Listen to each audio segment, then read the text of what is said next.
कह सकता हूं कि समाजवादी पार्टी इस बार अलीगढ़ से मेयर चुनने जा रही है। समाजवादी पार्टी के मेयर होंगे यहाँ पर। इससे पहले जो भी मेयर रहे, सरकार रही, उनका कामकाज तो दिखाई दे रहा है। नालियां भरी पड़ी हैं कूड़ों से, गंदगी से। जिस कैनाल के किनारे हम लोग निकले हैं वो माइनर नहीं बची, अब वो नाला बन गई है। ये चुनाव अलीगढ़ स्मार्ट सिटी में होने जा रहा है। स्मार्ट सिटी के जो मानक थे, जो भारतीय जनता पार्टी ने तय किए, एक भी मानक में अलीगढ़ आगे नहीं दिख रहा है। स्मार्ट सिटी केवल नाम के लिए स्मार्ट सिटी रह गई है। जो बजट उपलब्ध कराना था, जो शहर का इंफ्रास्ट्रक्चर बेहतर करना था, जो लोगों के पानी पीने की सुविधा देनी थी, सीवर सिस्टम नहीं है अभी। कूड़े का सॉलिड वेस्ट मैनेजमेंट कैसे होगा, उसका कोई रास्ता नहीं है। हाउस टैक्स सरकार ले रही है और उसके बावजूद भी जो सुविधाएं मिलनी चाहिए एक शहर में, वो लोग नहीं दे पा रहे। और उस शहर में जो हिस्टोरिकल, अगर अलीगढ़ को हम हिस्टोरिकल देखें तो यहाँ से पढ़े हुए लोग, यहाँ से शिक्षा पाए हुए लोग दुनिया में ऊंचाइयों पर पहुँचे, बड़ी बड़े स्थानों पर बैठे। और जिस शहर से वो पढ़ लिख करके तालीम हासिल करके निकले हैं, उस शहर को जो सुविधाएं मिलनी चाहिए सरकारें नहीं सुविधा दे पाई हैं। और खासकर बीजेपी का केवल ये नारा रहा, जो जुमला बन गया स्मार्ट सिटी। क्या स्मार्ट सिटी में ट्रैफिक के इंतजाम को सांड और जानवर देखेंगे? जिस सॉलिड वेस्ट मैनेजमेंट को लेकर के और समय समय पे जब कूड़ा जलाया जाता है, सुप्रीम कोर्ट तक चिंता व्यक्त करता है। सॉलिड वेस्ट मैनेजमेंट के लिए क्या किया है सरकार ने? जो कूड़ा है उसके कलेक्शन के लिए क्या किया है? और जब कभी भी थोड़ा बहुत पानी भी बरस जाएगा तो शहर की गलियां और जल भराव दिखाई देता है। इसलिए जनता बिल्कुल त्रस्त है, जनता परेशान है, शहरी आबादी दुखी है। और जहाँ तक सरकार के कामकाज देखोगे, महंगाई चरम सीमा पर। पैकेट वाला आटा महंगा हो गया, सरसों का तेल महंगा, रिफाइंड तेल महंगा, बिजली का बिल महंगा और डीजल पेट्रोल महंगा। किसान की जो सुविधाएं मिलनी चाहिए वो नहीं दे पा रही। और उसका परिणाम ये है कि हमारे शहर भी बढ़ते चले जा रहे हैं। अगर गांव में सुविधा होती तो लोग शहरों की तरफ नहीं आते। और शहरों पर डेवलपमेंट अथॉरिटी से लेकर के जो नगर निकाय के लोग हैं या नगर निगम में जो व्यवस्था होनी चाहिए सरकार ने नहीं दी, जिसके कारण हमारे शहर भी गाँव से दिख रहे हैं। इसलिए इस बार जनता भारतीय जनता पार्टी को हारने जा रही है। जो मुख्यमंत्री तालीम और तहजीब की बात करके गए हैं, मैं समझता हूँ उन्हें कबीर का दोहा जरूर याद रखना चाहिए। ऐसी वाणी बोलिए मन का आपा खोए, औरों को शीतल करे और दूसरों को भी शीतल करे। लेकिन आप बताइए, आप वो हों शीतल। मुख्यमंत्री जी की भाषा जानते हैं और वो ताले की बात कर रहे हैं, तो जनता को किधर ताला लगाना चाहिए? और फिर तहजीब तो एएनआई वालों ने देखी होगी कभी, जो हमारे एएनआई वाले चैनल हैं, कभी उन्होंने मुख्यमंत्री जी की तहजीब देखी थी? इसलिए जो सरकार काम नहीं कर पा रही है वो इधर उधर की बातें कर रही है। सरकार की जिम्मेदारी थी सुविधा देने की, वो सुविधा नहीं दे पा रहे। और फिर बीजेपी के लोग कह रहे हैं बिजली आ रही है हरदोआगंज से। ऐसे लग रहा है कि उन्होंने बिजली का प्लांट बनाया है। आज तक बिजली के प्लांट का उद्घाटन में भी नाम नहीं ले पाए। ये जो प्लांट है 660 सुपर क्रिटिकल थर्मल प्लांट है, एक यूनिट है।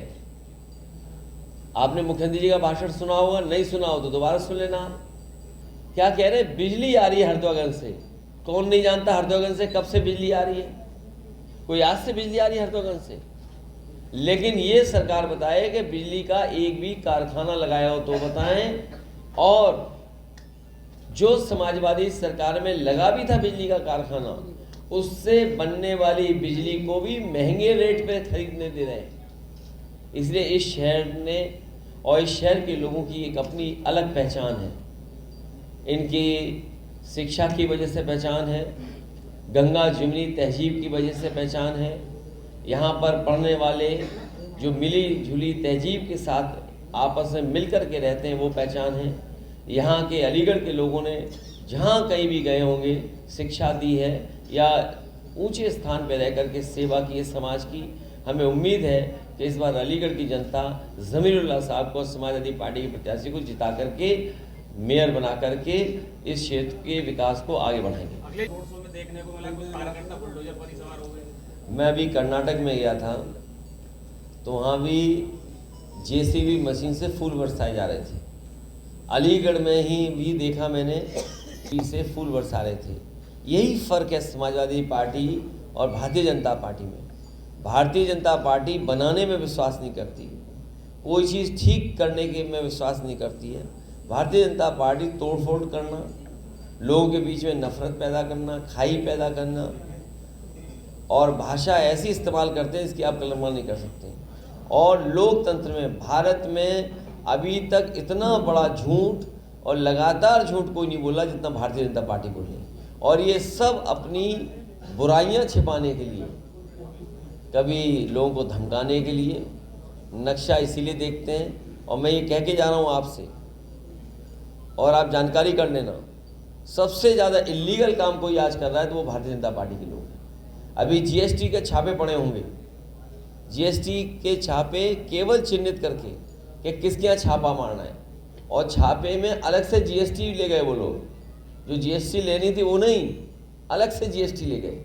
आप किसी भी व्यापारी से पूछ लेना जिस पर जीएसटी का छापा पड़ा हो। देखिए बीजेपी के लोग चाहते हैं नफरत फैले, झगड़ा लगे, और सरकार को तो ये बताना चाहिए, मतलब आपको चिंता का विषय तो ये है कि जो आज सवाल आप पूछ रहे हैं कानून व्यवस्था का, एनसीआरबी का आंकड़ा देख लो। एनसीआरबी के आंकड़े वो हैं जो समाजवादी पार्टी में थी, सरकार ने ही सरकार को दिए होंगे। आप कहाँ खड़े हो? कस्टोडियल डेथ नंबर 1 है, थानों में मारे जा रहे हैं लोग। और याद कीजिए वो दिन जब आपने टीवी पे देखा एक ब्राह्मण समाज की माँ बेटी दोनों को बुलडोजर ने जिंदा जला दिया। सोचिए सभ्य समाज में। तो कानून व्यवस्था पर तो ये केवल भाषण दे रहे हैं, और अपने झूठ को सच बताने के लिए 200 करोड़ रुपए दे रहे हैं अमेरिकन कंपनी को, और अपना झूठ दबा रहे, सच बाहर ना आए उसके लिए सरकार ने अखबार के लिए, टीवी के लिए 2000 करोड़ रुपए रखे हैं। अपना झूठ सच बनाने के लिए 200 करोड़ रुपए की अमेरिकन कंपनी को हायर किया है। उदाहरण के लिए बीजेपी कहती है 100 में 4 बेरोजगार हैं। अरे पत्रकार साथी बताओ कहाँ हैं 4 बेरोजगार? 100 के 100 बेरोजगार हैं। फिर बीजेपी कहती है कि गरीब समझ ही नहीं पाए, $1 ट्रिलियन इकोनॉमी बनाएंगे। ये 1 ट्रिलियन इसलिए बोलते हैं जिससे गरीब के दिमाग में नहीं आए, उसे लगा कि बहुत बड़ी चीज़ कोई होने जा रही है 1 ट्रिलियन। जैसे नोटबंदी में कहा कि भ्रष्टाचार खत्म हो जाएगा, और ऐसा भ्रष्टाचार खत्म हुआ कि 2000 रुपये गायब हो गए बाजार से। बताओ 2000 रुपये गायब हो गए कि नहीं आएगा? कहाँ चले गए 2000? नहीं, छापने नहीं, अगर छापा मारोगे सही जगह तो सही निकलेंगे 2000 बहुत। हमसे जुड़े रहने के लिए हमारे YouTube चैनल को सब्सक्राइब करें और नई वीडियो की नोटिफिकेशन के लिए बेल आइकॉन को दबाएं। अगर आप ये वीडियो Facebook पर देख रहे हैं तो लाइक जरूर करें और ज्यादा से ज्यादा शेयर करें। धन्यवाद।